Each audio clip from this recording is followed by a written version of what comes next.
Am I dead? Far from it. Why might I, sir? You've never used them before. Honestly, if I could just jack people in like they did in The Matrix, that would be great. But this presentation is being refined, but I want to do it now for you guys, and we'll see where this goes. Cool. This is about why do your eyes hurt? Because you've never used them before. As far as rabbit holes, the money rabbit hole is one of the biggest ones, so let's hit people where they live.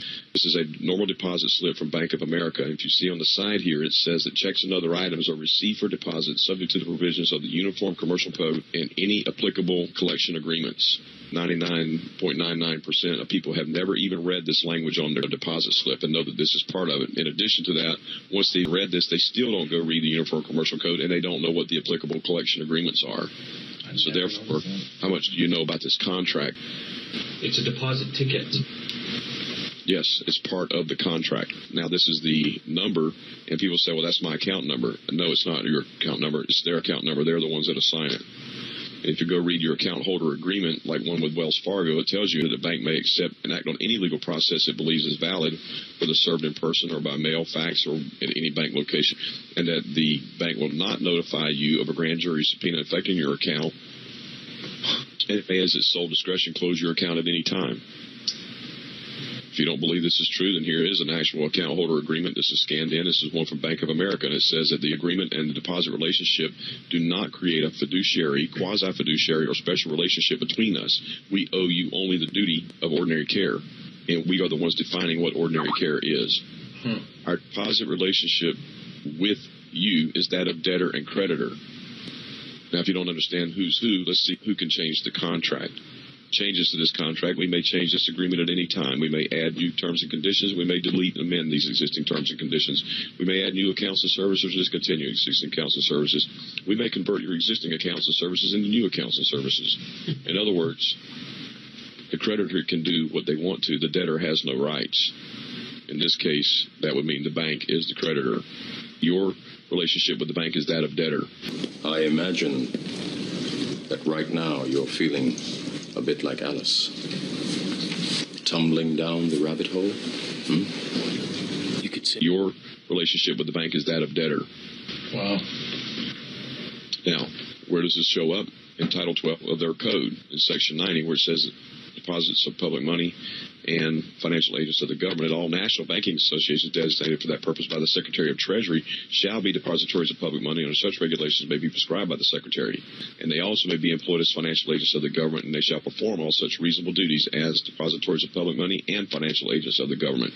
What this means is every time you walk into a bank, you walked into a federal agency, everyone in there is a federal employee, including you, because you're operating their account. Now, if you think you can protect assets based on this knowledge, how are you going to do it? Oh, I know most people are going to go hire an attorney. Let's see what happens when you hire an attorney. This is Corpus Juris Secundum, volume number 7, at section 4. It says that an attorney has a dual position which imposes dual obligations. His first duty is to the courts and to the public, not to you, the client. And the clients are also called wards of the court because he's an officer of the court. And we know that in Black's Law Dictionary that wards of the court are defined as an infant or a person of unsound mind. Unsound mind is also defined in Section 1 of their code, or Title 1, Chapter 1, Section 1. The very first definition in the U.S. Code is the word insane and insane person. And lunatic shall include every idiot, lunatic, insane person, or person non compos mentis, meaning a ward of the court, not competent to handle your affairs. You have the look of a man who accepts what he sees because he is expecting to wake up.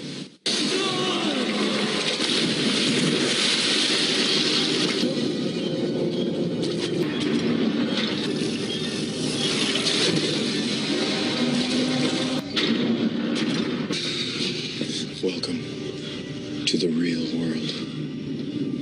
The Matrix is everywhere. It is all around us. You can see it when you look out your window. You can feel it when you go to work, when you go to church, when you pay your taxes.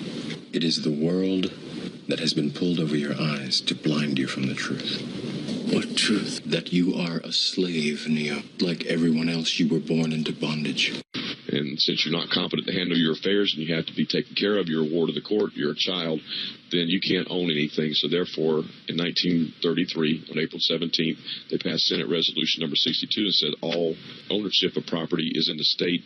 An individual so-called ownership is by virtue of the government, i.e. law amounting to mere user. You get to use the government's property. If you've enjoyed the content on Patreon, then please go to our membership site for a full education, getoutofthesystem.com, because you can't get out of the system until you get this system out of you. Thanks for watching.